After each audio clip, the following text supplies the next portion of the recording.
think you all know each other, so we probably don't need to go through introductions. Today's topic is one that's near and dear to my heart, which is hypoglycemia and blood sugar regulation. And I'm going to go through the scientific basics just to remind everybody of them. And then let's really talk about application. And Deborah brought up some questions as to how do you actually get especially young children to eat the amount of protein they need. So I think we can brainstorm that as a group. And whatever success stories you have will be gladly received. And as you all know, this is so near and dear to my heart that I started the nonprofit, or almost to be nonprofit, Eating Protein Saves Lives. And just a quick update on that. On Thursday, I met with the Huntington Rescue Mission and with the director and their operations director. And what came out of an hour meeting is the decision to start offering cooking classes to the segment of their population that is functional enough to benefit from cooking classes, as well as the families with children, so that we can get some children in there as well, learning how the basics of cooking. So this is all very exciting. And we are hoping to partner with the dietetics department at Marshall University and get interns from them working, teaching these classes, which will give them a exposure to both a poverty population and an population in recovery. And most dietetic students never get exposure to those populations, and will be able to benefit from their enthusiasm and their knowledge. So we're all very excited about that process. Yay. And any ongoing donations that any of you want to make towards that project would be wonderful.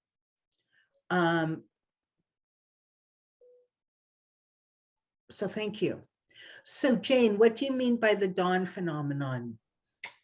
Folks struggling to keep their blood sugar stable overnight and waking with elevated blood glucose, even though their numbers are better throughout the rest of the day.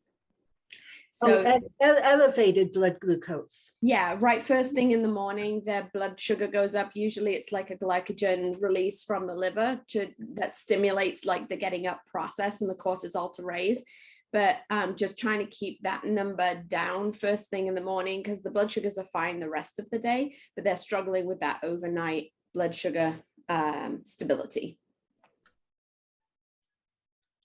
How high does it tend to get for people? Just around 100 when they're waking up in the morning. Okay, and is that a problem? I feel like it is. I mean, like if you're going to the physician's office and they're talking about keeping it down like around 80 is good for that fasting blood sugar, and so 100 felt higher than it should be. And how long does that 100 last? Usually until after breakfast. Been advising a high protein breakfast, and then that stabilizes it, and then the blood sugars are stable for the rest of the day. Okay, so I want to say it's not a problem. Okay, because 100 blood sugar is actually quite low. Now, if that was its lowest of the day and it went higher from there the rest of the day, then you're in a pre-diabetic or diabetic situation. Okay.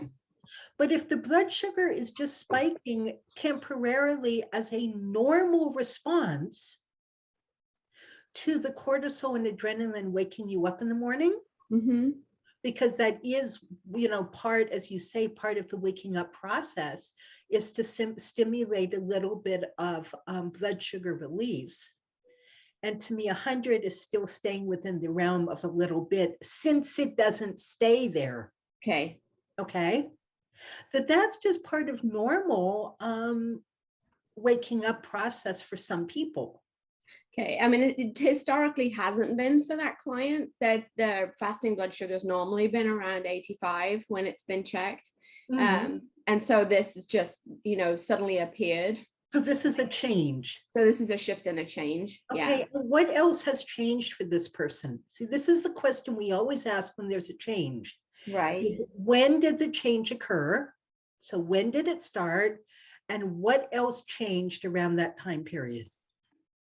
Right. So the change occurred within the last few months because the blood sugars were last checked in June and they were still in their normal range. So I'd have to go back and find out if anything else. I don't think diet has shifted and changed a whole lot. They do take something in the evening that helps them to sleep that lowers blood sugar, and they do have a reactive hypoglycemic history. And I know this isn't like this wasn't supposed to be a case study one, so I didn't want to derail you, but fine. Just fine. A1C I can check on in a minute and see if we looked at that last time. I know last time we looked at it, it was like June. Typically their blood sugars are checked in the summer and not in the winter, which is, in the holiday, there's more sugar in the diet typically anyway. So I don't know if that impacted it any. So we're just keeping an eye on it in the morning. So does this person check every morning? Yes. Okay. So they do now. Well, since when? When did they start checking it every morning? After the initial results came back from the doctor's office that the fasting blood glucose was at 100, they started checking in the mornings to make sure to find out what the normal pattern is. Okay, and so that's the normal pattern. So you don't actually, when was the time it was tested prior to June? Prior to June, they normally get their labs done annually in the summer. So a year previously, it was at 80, the fasting blood sugar. It's about 80. It typically runs around 85. 85. So when you say typically, if it was only checked a year prior, how do you know it's typical? I don't. I just know that on those annual checks that we've done, that it was always in that 85 bracket, and now it's at 100. Okay, so somewhere within this past year, it's bumped up, but we don't know when. Right. It bumped up from 85 to 100, and it stayed now consistently at 100 since June. Okay. But you don't, and how old is this person? Male, female? Who is it? Female, mid-40s. Mid-40s, okay. So mid-40s is still a little early to be moving into menopause, where everything can start. Hysterectomy and full hysterectomy. So not at what age? At what age? 30. At 30, okay. Yeah. So more of a movement into that, and bioidenticals, doing some progesterone at night, and some very, very low dose of testosterone every other morning, and an estriol vaginal suppository every other night on the same days that she's doing the testosterone. Okay. So anything changed between the previous June and this June? Medication, lifestyle, exercise, illness? I think exercise has stayed pretty stable, walking every day, but no real like weights or anything else like that, resistance training. So consistent with their walking every single day. Diet has not really shifted and changed. Went through the elemental diet for a couple of weeks, and shifts and changes seem to have happened maybe since then. When was the elemental diet? After Thanksgiving. Okay, so June it was fine. Thanksgiving was the elemental diet. Yeah. And the next time the blood sugar was checked after that, but after the elemental diet, she went back to her normal diet. Yes. Okay. So we doubt that that triggered a consistent change. Okay. Okay. And no other changes in supplements. No. Okay. And you see, everybody, the reason I'm asking all these questions is I don't know what to fix or I have a harder time figuring out how to fix something if I don't know what broke it. Mm-hmm. And these are questions that doctors tend not to ask. They tend not to look at the context of the symptom. And they tend not to try to identify what was changing around the time it occurred. Mm-hmm. And so in this case, because we don't know when it happened, it could have happened anytime within an entire year. And it doesn't look like anything has changed. We really don't have a whole lot of clues as to tell us what direction we need to go in terms of fixing it. But you still wouldn't be too concerned. I mean, that's what the thing that I'm taking away from you is I wouldn't be too concerned as long as those numbers are staying lower than that during the day, and like two hours postprandial, just because she's checking every now and again to make sure those numbers are coming back down to 85 or 86. Yeah. Okay. All right. Yeah. Okay. I really don't see a problem with it. And, my concern would be that anything we try to do in the middle of the night just might shift her body's own rhythms. Yeah, I had heard that choosing to do something a little high protein or a high fat snack, like a really small one, like an ounce of peanut butter or an ounce of chicken or something right before you go to bed can help. So I didn't know if that's a valid option. Well, you see, all these things you can play with. Okay. I mean, some people actually need to eat before bed in order to sleep.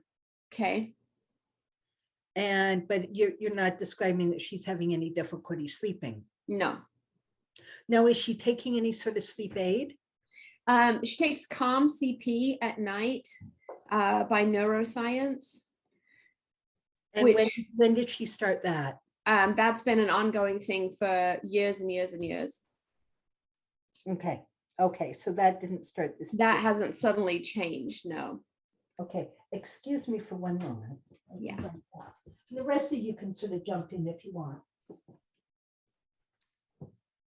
Well, Jane, I appreciate your asking about a client, because it always reminds me of what a great skill that she gave me, which was to ask what's changed. Right. And, I love playing 20 questions. It's one of the games I love playing. And so this area we're all in lends itself to it. And, yes. I like to think that I'm some sort of ad hoc member to the Scotland Yards, so I'm a detective. Right. And, my daughter, she got alopecia when she was 14, just a spot. It grew back. She got it the next summer, but this time it was a band, but she could still hide it when she was 15. And then at 16, she got a fever, lost all her hair. Okay. Even her nose hair. I mean, she was bald as a bowling volley. Mm-hmm. And so, having go to the doctor over time and them asking what happened was what finally helped me see the pattern that I think what contributed to that. Obviously too much sugar and a bad diet is, and her starting to mince at 14 and stress of finals and spring allergies and all these things. But I wish I had that skill up front to say, what are the patterns? Because nobody knows what the clues are except the person who is experiencing this. Yes. They got all the clues. Yes. And that is, we are detectives. Yes. And Sherry, you asked about A1C. It's at 5.4. I was able to go and check. Oh, that's considered pretty decent. Yeah. Mm-hmm. Yeah, it's just that morning, just waking up. Does having a little higher blood sugar have anything to do with your body temperature? Because I always know that it's kind of my circadian rhythm. As I wake up, it's almost as if my body helps me get out of that bed into the cold, because I have this surge of warm that says, get out of these covers. It's time to get up. Is that related at all? I don't know, but it's a great question. I'm lucky I have it. Extreme temperature changes can cause a drop or spike in blood sugar. I had a question. Other than the objective readout of it raising to 100, has this person been experiencing any malaise of new?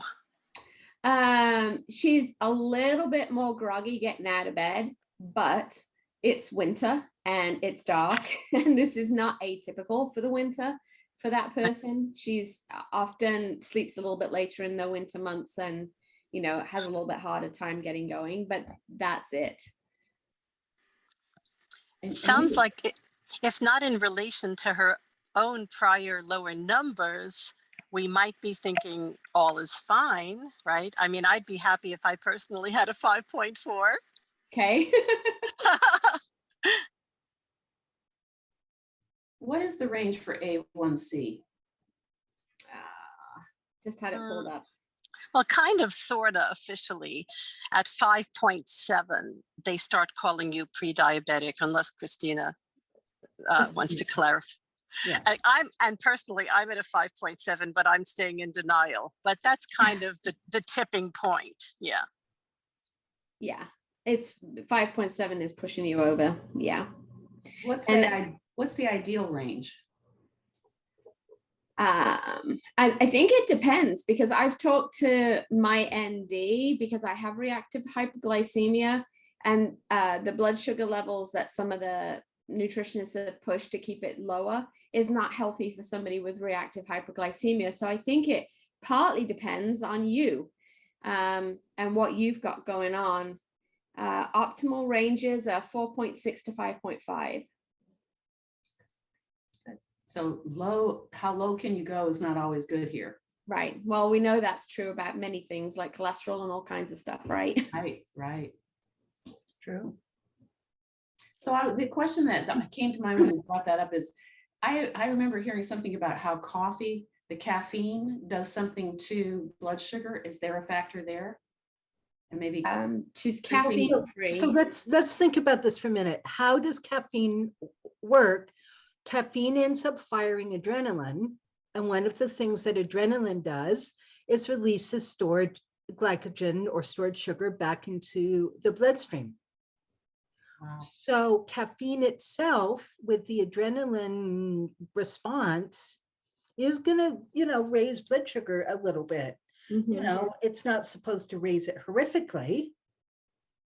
She's an herbal tea drinker, so coffee is not a factor for her. Right.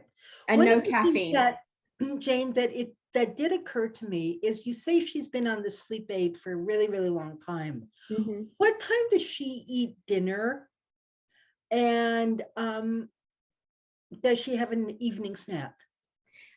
Typically dinner is between 6 and 7, and then no evening snacks, and into bed usually starts getting ready for bed about 9:30 and into bed by about 10 o'clock.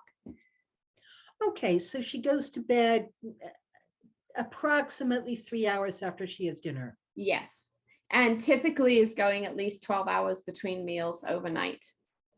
Right. So is she, did you say she did have reactive hypoglycemia or not so much? Yes, she does. She does. Okay. And how often does she need to eat during the day to keep things stable? She has had much since she cleaned up her diet and got some other things under control. She's actually pretty stable throughout the day and is often able to go easily between without snacking through the day. So she's able to have just her main meals. Sometimes she needs something a little bit in the afternoon to just make it through, because dinner's a little bit later for their family. But typically is not hungry until 4 or 5 in the afternoon. If she eats at noon. Okay. Yeah. So she has a good 4 to 5 hour. Yes. Mm-hmm. So we know that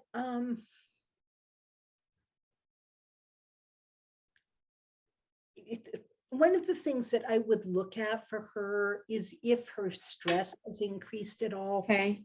this past year, because we know that when adrenal function is part of what keeps blood sugar regular, Okay.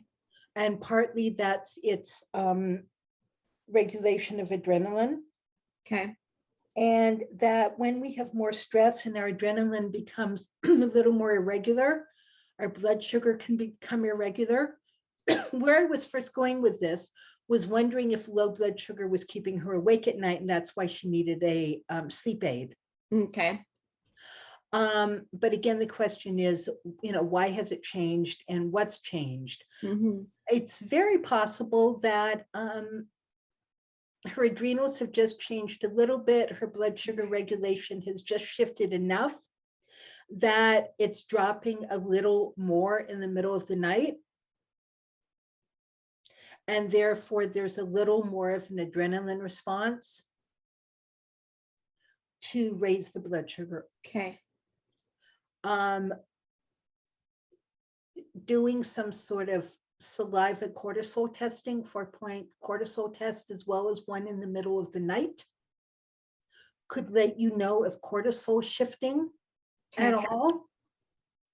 And if cortisol starts high in the morning, that would be one driver of higher blood sugar.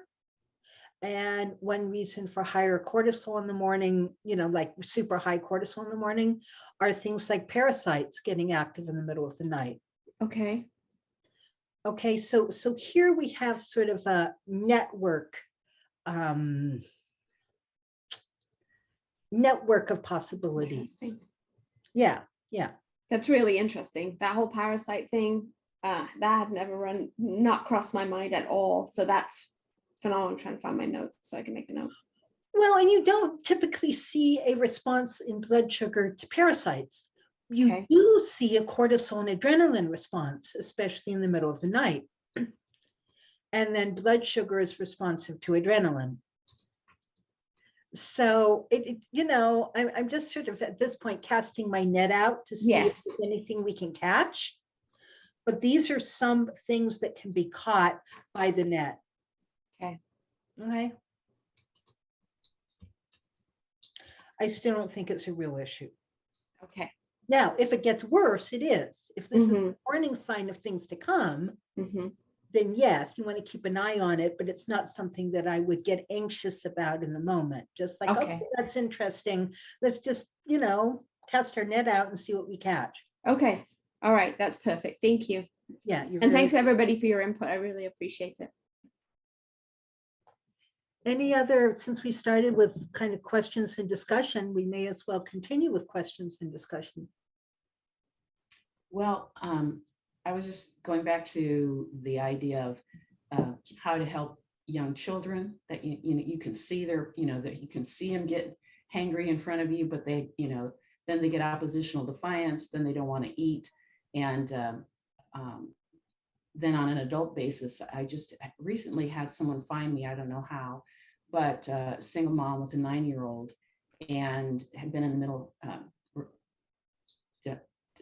what's the one, the other Valium, dirazepam, I never say it right, but she was and having trouble sleeping and had high pylori, the bacteria in your gut, and ended up in the mental hospital and all sorts of medications. Was this the 9-year-old or the mother? Mother.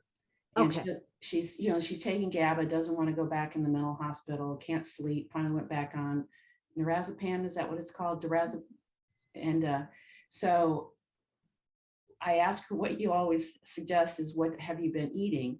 And it turns out she's kind of eats one meal a day and thinks that's enough.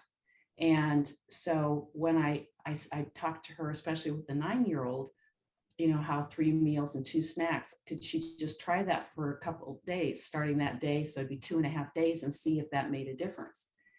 And I could just hear the heaviness, like, she didn't know that, but I could feel it in the call.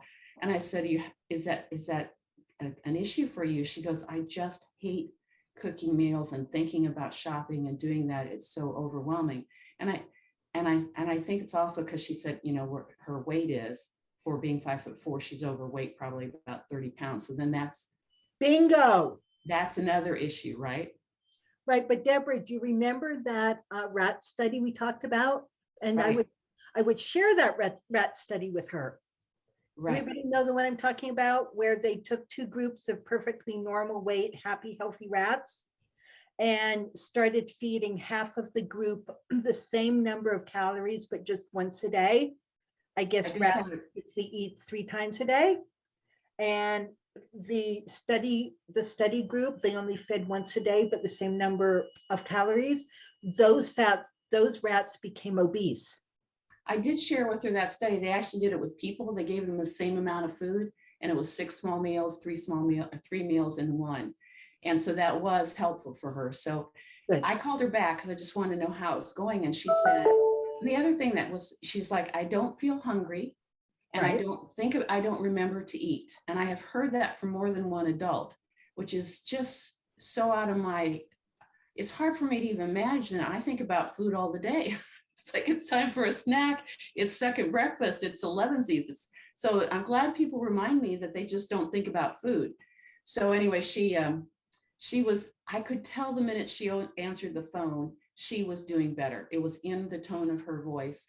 And she said, you know what, I'm realizing that when I start to eat, even though I don't want to, that I realize I'm hungry. And my son is eating more. And now I feel bad because I haven't been feeding him enough. And I was just ding, ding, ding. Nothing like for a mom to bring reinforced by her son's eating patterns to keep her on.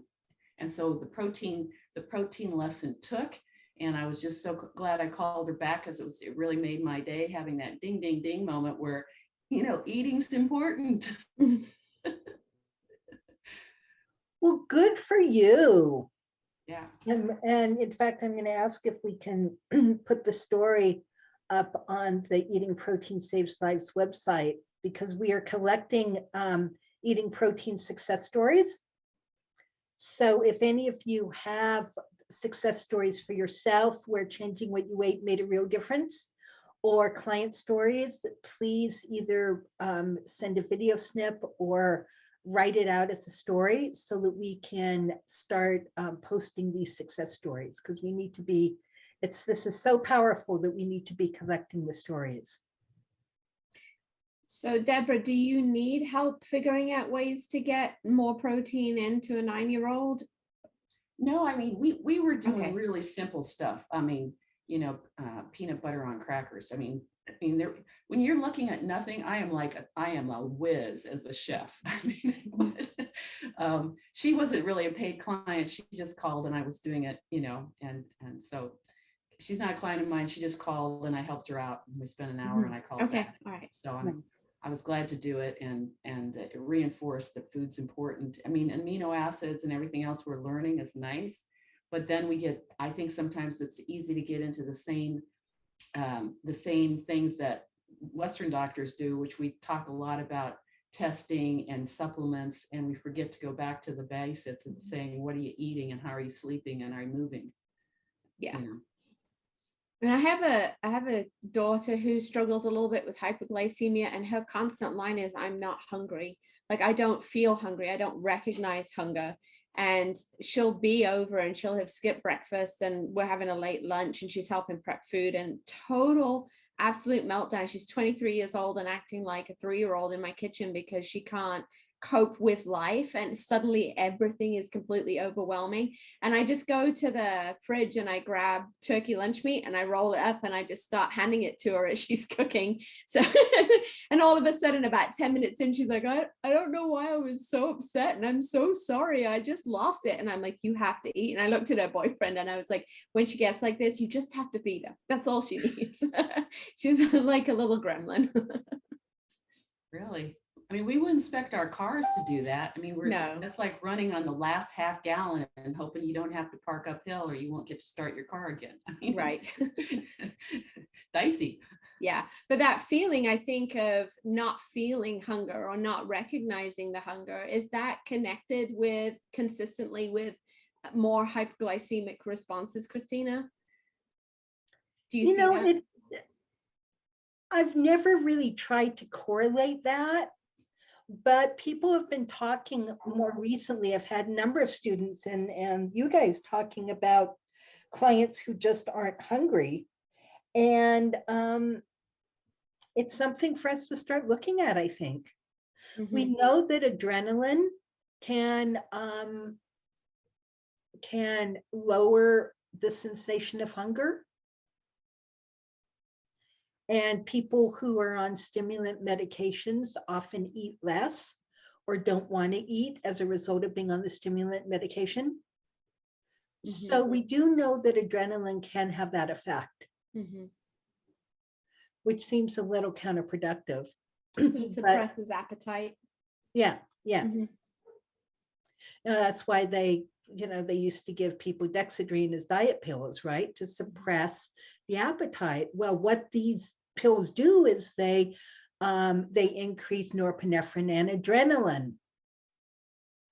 So I think this may be sort of a self-perpetuating cycle in some people, right? Their blood sugar drops, adrenaline kicks in, they're not hungry, so they don't eat, so blood sugar drops even more, so there's even more adrenaline, right? Yeah. That's why I wish people wouldn't start the day with coffee. They would have coffee with their breakfast, because I feel like it bumps them off in the morning and then they skip breakfast. Just enough to bump them off the idea that they're hungry when they wake up. Yeah. Well, and then you add to it like so many, well, maybe it's just because my kids are all in that young 20s, but the model of driving through Dutch Brothers or somewhere like that and picking up their coffee, then which not only has all the stimulants, but has so much sugar and so much creamer and, you know, all these other things inside it that is driving up their blood sugar response without any fiber or fat or protein to steady it, then they're all out of whack, but they've had some calories as well as their coffee. And then they don't feel like they need anything else till much later in the day. Right. Yeah. I think there's even a kind of smug attitude that our society feeds to that, you know, with all the buzz about intermittent fasting and people hearing so many philosophies about what's the right thing to do. I know I can out one of my relatives who used to proudly say, oh, it's 6 p.m. and I haven't eaten all day. And I'd think, oh my God, that's awful. But of Right. course, by 6, she'd be feeling like a crazy person and she'd order out, you know, finally for like a tuna salad sandwich, which at least had some protein. And did this person have any behavioral or mental health issues? The person was in AA recovery. And tended to get very emotionally dysregulated. Yes, but being that it's a relative, you know, it's touchy. But yes, as far as I could observe, for sure. Yeah, yeah. Yep. Well, that's exactly why I started Eating Protein Saves Lives, is to educate the general public as well as people in recovery about what happens when you skip those meals, when you only eat once a day, or when you bring in the sugar. Yeah. Well, I used to work. Oh, go ahead. I'm so sorry. I used to work on an addictions unit years ago in Los Angeles, and I only wish I was turned on to this information then, because, you know, the typical snacks around the recovery living room were cakes and you name it, cakes and coffee all day, like they have at the meetings, right? Imagine if they were giving out that sliced turkey roll or whatever that was mentioned. Exactly. Or for people who can tolerate milk, your mozzarella cheese sticks or a bowl of nuts. Yeah. I'm actually going to have a exhibit table at the Capitol building. It's called Prevention Day in West Virginia, and I've never been before, but there is a exhibit table. And so I'm going to be there with a nice big banner that says, you know, eat protein every 4 hours to help reduce cravings and relapse. So I'm all excited. But I've been trying to decide what protein snacks I want on my table.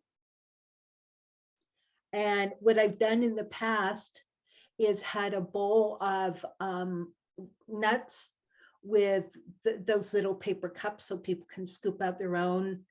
And I've cut mozzarella cheese sticks in half. And then I've had, good quality protein bars that I've cut in half, to make it somewhat, it's all pricey, but it's worth it because it's experiential learning. Mhm. And I guarantee you that the other tables there will have bowls of sugar, bowls of candy, Mhm. that I will be the only table with real food, Mhm. because that's been the case so often. I don't know how many health fairs that I've been to where the handouts at all the tables are all snacks of candy and those kinds of things. Or we would have the healthcare reps come into the retirement communities, and the healthcare reps would bring us bags of sugar. And I'm just going, do you have it? Just, you don't have any idea. We're about to do a conference in April on mental health and nutrition for the local churches. And I am super excited. Just a half-day conference. It's first time doing it, but we're talking about having snacks. And I talked to the person that's organizing it, and I said, I don't want donuts and coffee. Like, I know that's what everybody else wants, but it's no good if we come and we set a terrible example. So we're going to have healthy snacks. Wonderful. So we're going to do a cooking demo 1 hour, and then we'll have those for the snacks on the break, so they can see how easy it is to put that stuff together. Congratulations. Yay. Thank you. Yeah. Thank you. Elena. Go for it. The other thing, like maybe especially in related to anybody who's in recovery or needs to be, is that not eating actually kind of produces like a kind of high that you get very kind of ungrounded, and you're like, yeah, like this. And like, I totally like had this since I was little. I used to drive my mom crazy. I would come home from school and like, she'd like, take your coat off and go pee. And like, I didn't even want to pee. I didn't want to do anything. I just wanted to start doing some things. And I would run around and wouldn't even take my coat off and stuff like that. And people who have used substances, like say, aside from alcohol, which actually does have some calories, right? But the other drugs do not, but they get But it does, Elena, it still lowers blood sugar. Yes, it does. I found that out from you. That they get used, it kind of like produces a very strange kind of hyper euphoria, I feel. And I'm utterly like guilty of it. I've gotten better at it, over the last years. Like, I do some of my worst eating at work, and I work in a health food store, honestly, because we get so busy and so have to be in 9 places at once with, and that I just kind of think that I can live on air. I'm good. I'm living on air. And it doesn't work. And I had a guy in recovery a couple years ago who I'm acquainted with, who came into the store one day and found me. And he's a tall guy, and she's like a hard worker. We're about the same age. And he was in this anger mode. He was like, I'm so angry. I'm going to go. And I looked at him and I went, have you eaten today? And he kind of looked down at me, because he's that big. He's like a big guy, And I said, you see those protein drinks right over there? I forget the brand. They're really nice. I said, I want you to pick a flavor right now, buy it, and I want you to drink it. I said, okay, you got to go. I got to go. Bye. And a few months later, I'd completely forgotten about it. And he came up to me one day and he goes, you saved my life. And I was like, I have no idea what you're talking about. And he told me that day he was ready to not only go out and lose all his sobriety, and he even mentioned how when he was little, his parents were like alcoholics, etc. They didn't get fed. and stuff. So he had so much anger around food specifically. So it Mhm. was kind of like he was shooting himself in the foot by not, I'll show you, I'm just not going to eat. And he was ready to be like murderous or so yeah, like eating protein saves lives. What a Hey. lovely story, Elena. Could you please write that up? Yeah, okay. I really like that story. Yeah. Okay. Great story. Thanks for sharing that. And it had to be just a little intimidating. So bravo for you to say anything. No, I love this guy. I feel when I would like, I always think of myself, I always picture myself as big and strong, and people are always coming up to me and going, you're so tiny, you're so tiny. How do you stay so tiny?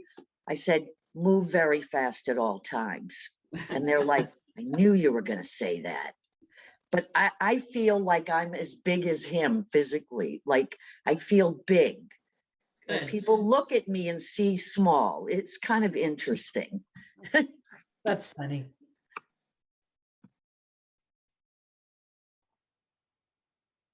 Kimberly, yes. So this may be more than is appropriate for right now, but I'm a little confused about the different kinds of hypoglycemia. Okay. There's reactive and then regular, and I know I sometimes get, you and I talked about this years ago, because I definitely have to eat really regularly or I get those hypoglycemic symptoms. But anytime I've been to the doctor, they always tell me my blood sugar is perfectly normal. So I'm going to put up a chart. Some of you have seen this chart. I was just going to do that for you. Oh, go ahead. You are Okay. welcome to do it for me. All righty, I'll handle it. You're thinking about the graph, right? I am. So the thing is, you can't really, it's kind of like cortisol. You can't just take a one moment in time blood sugar reading or one moment in time cortisol reading and think that that's reflective of the entire day or reflective of the pattern. What matters is what happens over time, what happens before. Thank you very much. So, ooh, that's a pretty one. Anyway,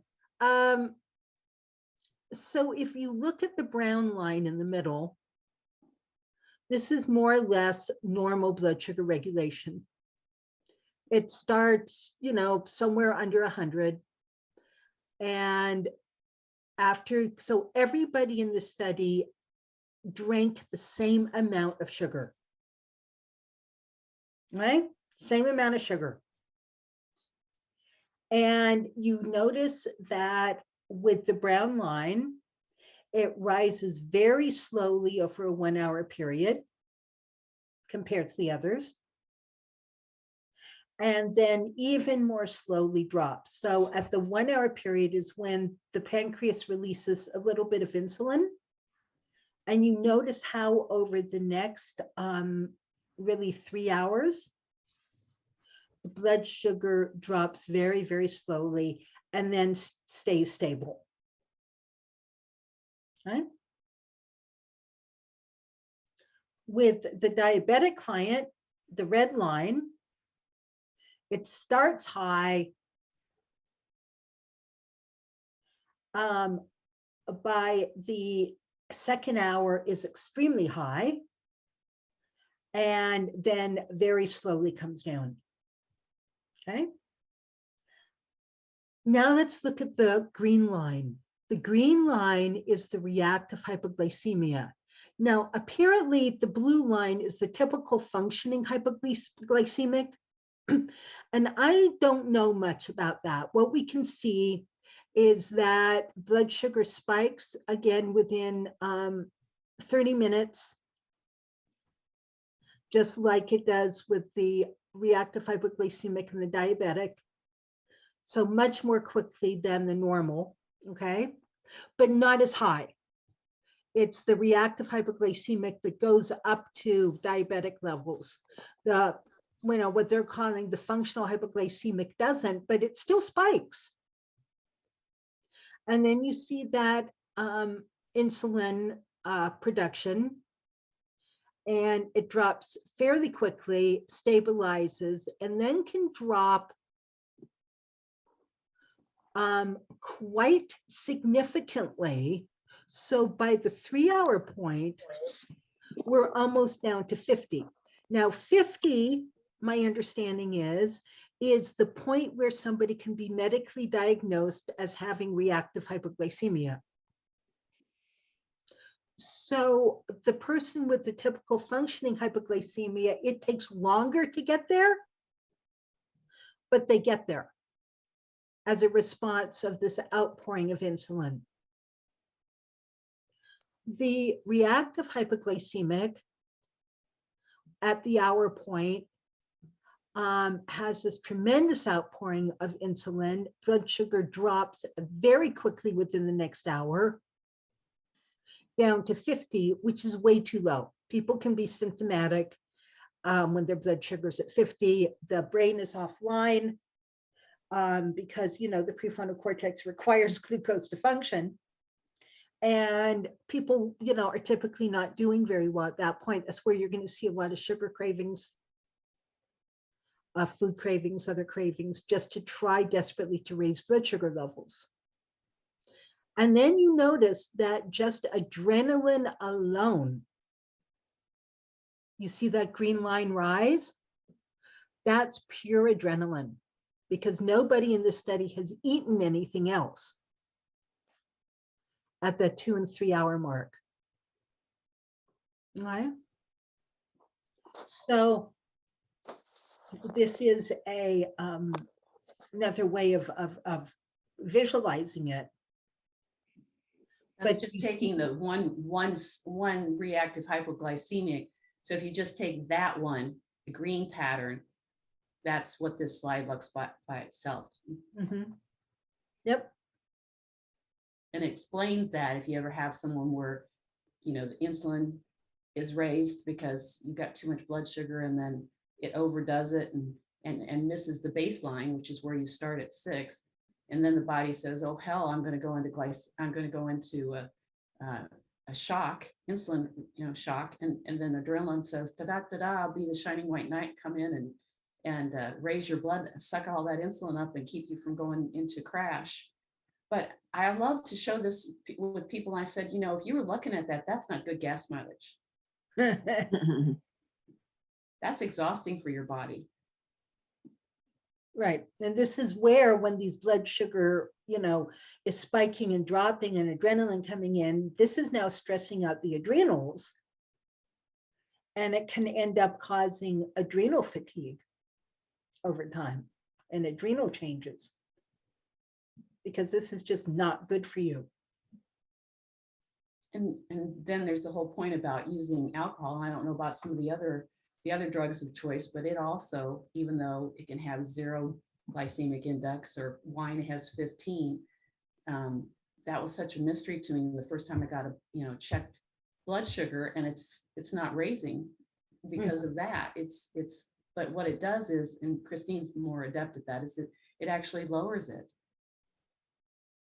Exactly, which is going to cause more adrenaline. So I have a question then, because that whole piece up there about the insulin resistance making that worse at that peak, Right. If we're not only helping our clients by having them eating more protein during the day, and so that they're keeping that level more stable, right? We're not having foods that are high, driving a high insulin response, because the proteins don't do that. Then as well as that, and the process on the side, are we able, if we help them improve their insulin resistance, then are we also helping them with that part, whether that's improving exercise and some of those other things that helps Yes. to lower belly fat and improve just to generally improve their insulin sensitivity? Yes. Mm-hmm. Okay. And this is helpful, for the hypoglycemia as well. And, because they call that reactive hypoglycemia actually pre-diabetes, Yes. because you already see the insulin resistance coming. Okay. And, but they're still, the cells are still sufficiently responsive to that outpouring of insulin, that blood sugar, drops. But what they say is if these people keep eating sugar over and over and over again, that insulin resistance continues. And so you don't have that dramatic drop. It's now diabetes where it just keeps going. Okay. So whether we're working with a client that has reactive hypoglycemia or regular hypoglycemia, what we're recommending is eating more regularly, and not just protein though, right? We're not talking about a carnivore diet. I'm not advocating a carnivore diet here. No, I get that, but I mean, I always thought we had to have a fat, a carb, and a protein in order to keep insulin regulated. The fiber is very important. Fiber generally comes from your carbohydrate foods. Okay. Because your complex carbohydrate foods, right? Like your whole grains and your vegetables, little bit your fruits. So the fiber does help slow down that sugar spike, Mm-hmm. It lowers things on the glycemic index. So do fats. Fats slow down the sugar spike into the bloodstream. So, and of course, just as human beings, we need all these other nutrients. Right. And then as you are, going with the carnivore diet. So, but we want it as the backbone of our food plans. Okay, we want to be creating things around that protein every 4 hours, because this appears to be the hardest part for people to think about. Yeah. Now, of course, there's some people who eat, meat and potatoes all day and don't even, see a green thing, for 50 years. So that's a problem too. I mean, we really are looking at well-rounded diets. We need those cofactors, those vitamin and mineral cofactors, to be making your neurotransmitters. Okay, amino acids by themselves are not enough, but it still needs to be the backbone. But you see, when we're talking about a hypoglycemic diet or our 5-star pro-recovery diet, we are adding something, the really good food 4 to 6 times a day, and we're taking something away. And what we're taking away are your simple carbs, your sugar, your crap foods, right? The foods that actually require nutrients, burn up nutrients. And so, but we can't ever take something away and leave a void, because that doesn't work. People feel deprived, then there's a hole. So this is where we're bringing in really good food. At the same time, we're taking out the not so good food. We're bringing in really good food as we remove the addictive substances and the addictive behaviors. And then hopefully we're bringing in other psychosocial supports as well. We can't do, this is not a one-legged stool. This is just the first leg of the stool. I had a client yesterday that I was talking to, and her diet is atrocious and her labs are appalling. At this point, I was looking at her as like, and just serious heart-to-heart conversation. You're 30, you have a 2-year-old. If you want to be around to raise your kid, then you have to make some serious changes today. One of the things that she was talking about yesterday was Reese's peanut butter cups. Like, she cannot get by throughout her day without. She's managed to give up soda over Christmas. She was really proud of herself. But Reese's peanut butter cups are her go-to. And she's like, I just don't, I like them so much and I just don't want to give them up. And I just think about all the options and alternatives that we have. So we talked about Pasha dark chocolate. So she could have that dark chocolate that's stevia sweetened. It's not going to crazy mess up everything. She doesn't have to eat blocks and blocks of it every single day, but just like the idea that we're not coming in as nutrition advisors to take everything away and make them absolutely utterly miserable, but that we're giving them alternatives that are so much healthier for them. You know, a little bit of dark chocolate's really great for the brain.